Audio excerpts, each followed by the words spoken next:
Wazekele, Cambote, Deves. Espero que esteja tudo bem convosco. Espero que esteja acompanhado, gostando das aulas. Lembrar que na aula de hoje, né, irei explicar o que eu já disse na aula passada, o uso do box sizing, com o padding e por aí vai, qual é o efeito que ele causa, né? E também já peço que deixe o teu like, subscreva no canal, comente, porque isso nos ajuda a melhorar e nos ajuda, né? Para nos dar aquela motivada para a gente continuar a trazer aulas, dicas aqui para vocês. Então, para a explicação da aula passada que eu falei sobre o box sizing, né, o efeito dele real no código, então eu criei um novo arquivo HTML e onde nós iremos ver o que acontece usando box sizing e o que acontece quando não usamos o box sizing e damos um padding, né, a um elemento, ao nosso elemento. E também vou explicar já o que, né, ou melhor dizer, as diferentes formas de usar o CSS, né, no teu site, no teu documento HTML. Então eu criei um novo arquivo HTML, tá aqui, chamado teste. Clica com o botão direito, seleciono o teu navegador, né? Eu vou aqui abrir o Opera. Então ele está totalmente vazio. E eu criei uma div, nesse caso eu criei uma div, que aí a gente vai ver o efeito. Então, uma das maneiras de trabalhar com o CSS é a maneira interna, é o CSS interno, nesse caso. É o CSS dentro do próprio arquivo HTML. E para fazer isso, né, geralmente usa-se dentro do head. Dentro do head você vai abrir uma tag chamada style. Uma tag chamada style.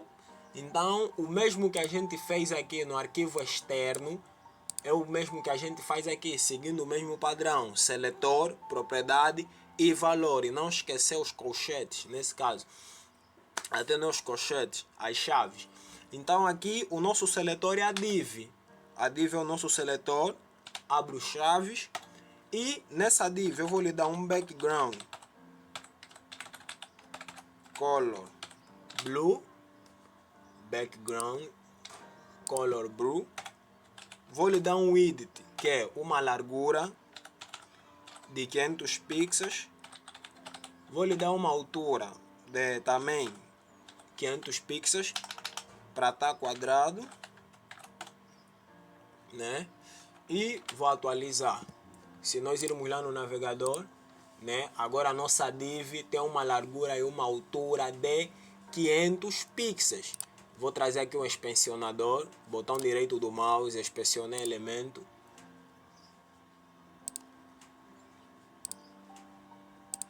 Se eu passo o meu mouse por cima da div, notem aqui por baixo, vai aparecer que é uma div que tem 500 de altura, nesse caso 500 de largura e 500 de altura, beleza? Agora, se eu dar um padding, imagina um padding de 20 pixels e atualizar. Lembrando, o padding é o espaçamento interno. A minha div cresceu. Se eu vir agora aqui, notem aqui embaixo. Antes ele tinha 500 pixels de largura e 500 de altura. Agora notem, ele tem 500 pixels, 540 de largura e 540 de altura. E não é isso que eu quero. Porque muitas das vezes, se tivesse aqui um outro elemento, vou fechar, um outro elemento aqui, muitas das vezes chocaria, quebraria. E como é que a gente faz que o espaçamento interno que a gente deu, né, esteja, nesse caso, no elemento, mas sem, né, interferir no tamanho que eu já dei para o meu elemento? É aí que o border, o box sizing entra. Então, aqui se eu colocar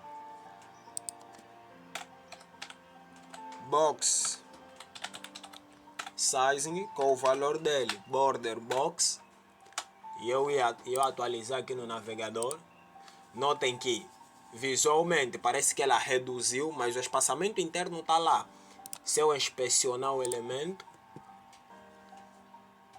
nossa div, agora notem aqui por baixo, ela ficou apenas com 500 e 500, mas a gente deu aí o espaçamento interno de 20 pixels. Mas se vocês pegaram, né, vou aqui comentar o box sizing.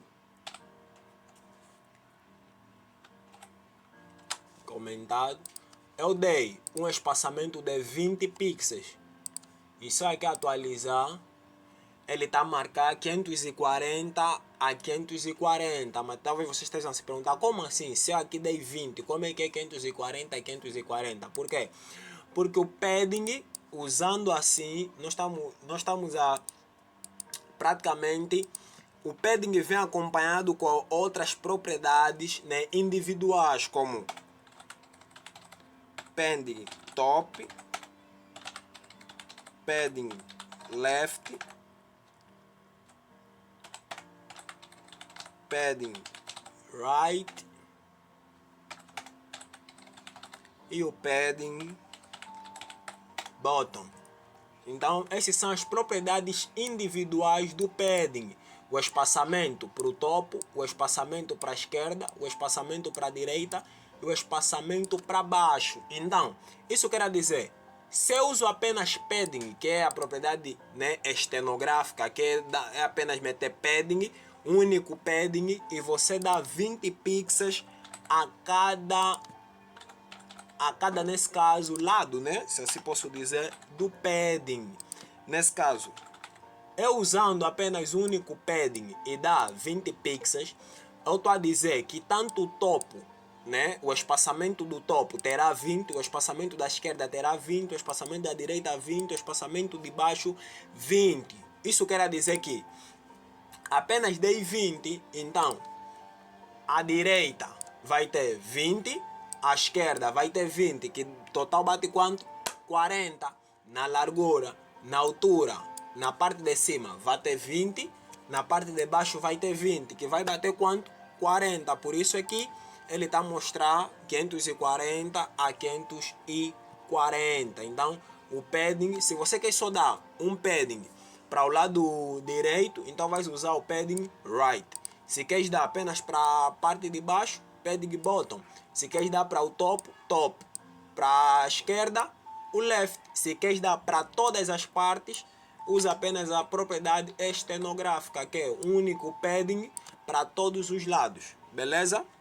Então, ainda temos aqui um tempinho. Então, essa aqui é o uso do CSS interno, nesse caso dentro do teu próprio documento HTML, mas para códigos muito grandes, né, para um site que você já logo na tua mente já conseguiste ver que será algo mais complexo, mais detalhado.